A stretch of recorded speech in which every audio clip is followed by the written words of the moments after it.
Adriano e Natália, Nicomédia, ano 303.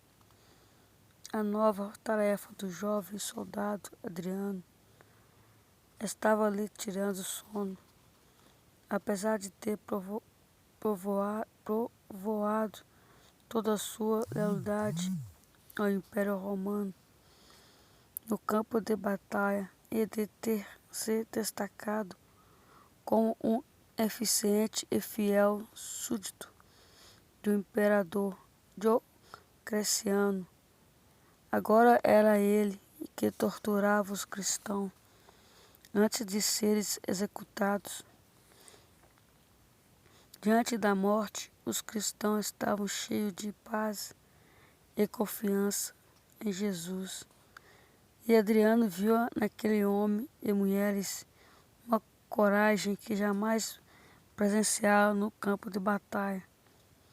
Ele ficou tão intrigado que um dia, enquanto levava um grupo de cristãos diante do juiz para ouvir a sentença de morte, perguntou a um deles: o que lhe concede tanta alegria e força, mesmo em meio a tantos sofrimentos?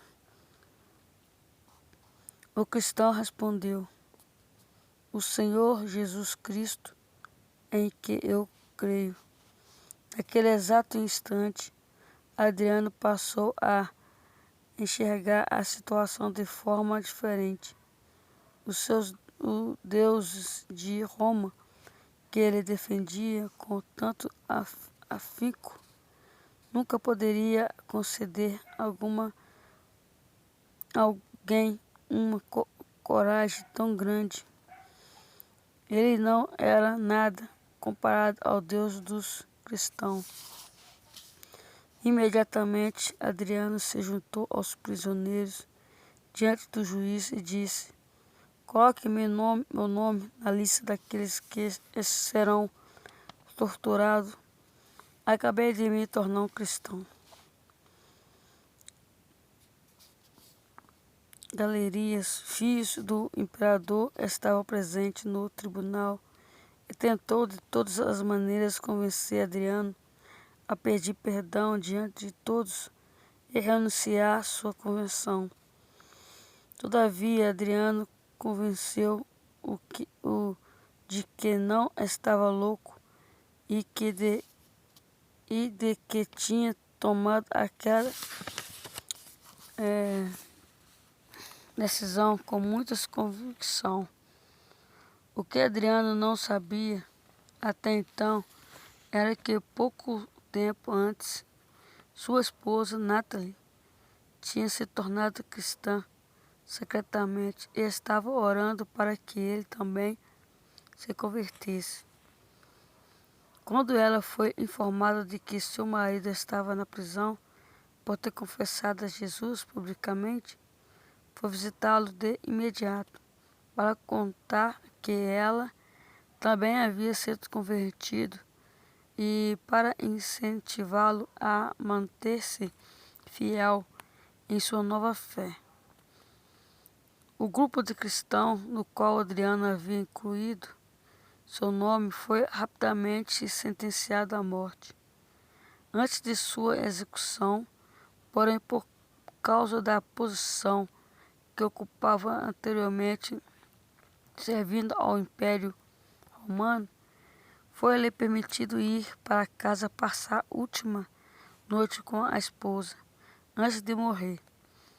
Quando Natalie o viu caminhando pela estrada, pensou que seu marido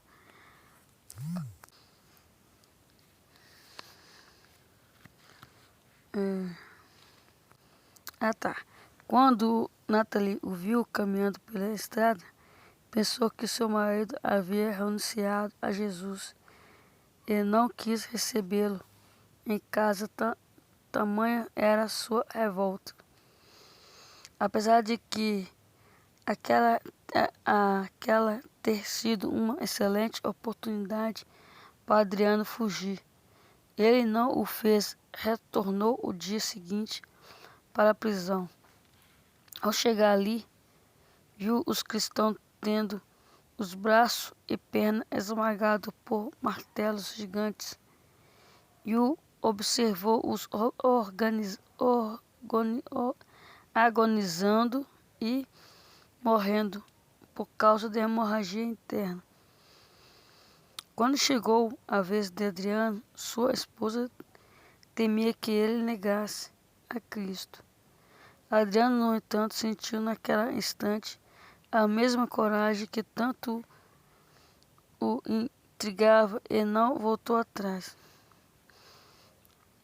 Ela abraçou o marido, disse-lhe palavras de ânimo e ajudou-a a segurar o seu braço e perna enquanto os torturadores os quebravam com martelos. Adriano morreu junto com outros quando os soldados começaram a queimar os corpos dos cristãos. Uma forte tempestade impediu o crematório e o corpo acabando sendo entregues às respectivas famílias. Algum tempo depois, encontraram Natalie morta deitada sobre a sepultura de seu marido. Ela faleceu enquanto visitava o lugar onde Adriano havia sido enterrado. A vida de um Jesus Frank é como um romance, mas não do tipo Romeu e Julieta, em que indivíduos fazem qualquer sacrifício em nome de uma paixão terrena.